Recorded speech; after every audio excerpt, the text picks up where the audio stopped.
let's talk about what's ahead. We've got a weak cold front that's going to be slipping through the area tonight, but it's not going to do much in terms of temperature. Still dealing with warmer than normal temperatures through the course of the rest of this week. Looking a little bit stormy early Sunday morning. Pre-dawn hours in particular, a line of thunderstorms ahead of a cold front is going to be working through the area. One or two of those storms at this time could be strong to severe. Had the rain gear at least on standby for weekend parades. But the weather conditions and forecast right now continues to improve in terms of what we could see for dry weather potentially as we head into the weekend. So here's a look at that with Futurecast. We're going to fast forward to Friday evening. Got south downs rolling around this time here in Baton Rouge. You can see a little bit of a stray sprinkle not out of the question, but I think Friday is going to stay mainly dry. Saturday morning stays dry. We even stay dry through a good chunk of the early afternoon on Saturday. A few of these light showers may come streaming in, but here we are at 1 o'clock as Spanish Town kind of takes to the streets of Baton Rouge. I'm not going to say it's going to be completely dry, but we're not going to be inundated with rain or thunderstorms either. You see a few passing showers here or there, maybe a rumble or two of thunder by mid to late afternoon hours. So as we get deeper into the night on Saturday, we're more concerned about storm action kind of approaching.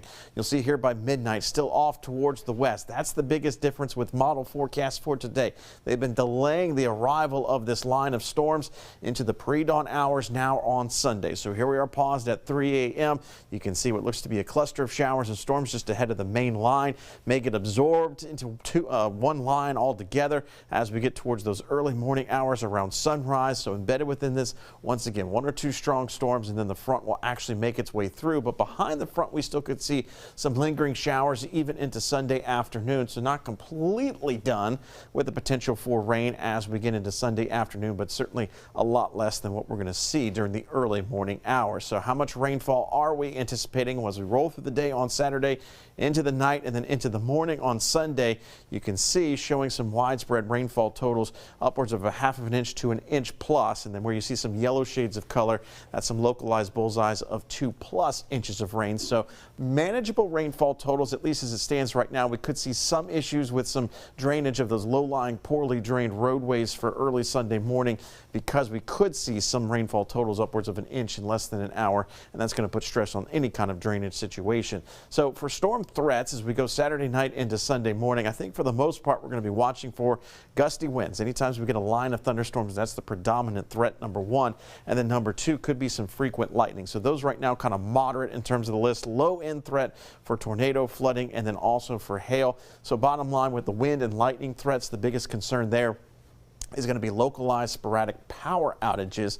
So don't be surprised if maybe you wake up Sunday morning with the alarm kind of blinking that midnight kind of 12 o'clock kind of time frame as you may have lost power. So look at the carnival parades for the weekend. Check WAFB.com for the full schedule. But what you'll note here is increasing rain chances through the day on Saturday, but still isolated to scattered coverage during the afternoon. So the early parade's probably going to get by just fine. I don't think we're going to have any delays or any cancellations of any parades even on Saturday as it stands right now. Then for Sunday, we could have a few lingering showers for early parades, but deeper into the evening parades, we should be just fine. So the weekend, it's going to be one of those where you're going to have to play it by ear just a little bit, keeping that free First Alert weather app in the palm of your hand so you can kind of track the rains that will be around. But I don't think you need to cancel any plans to go and seeing any parades. For tomorrow, sunglasses and short sleeves, that's what's to grab. You'll notice we will start out comfortably cool in the mid-50s for the morning low. A chance at a spotty shower south of the I-10 corridor, closer to the coast,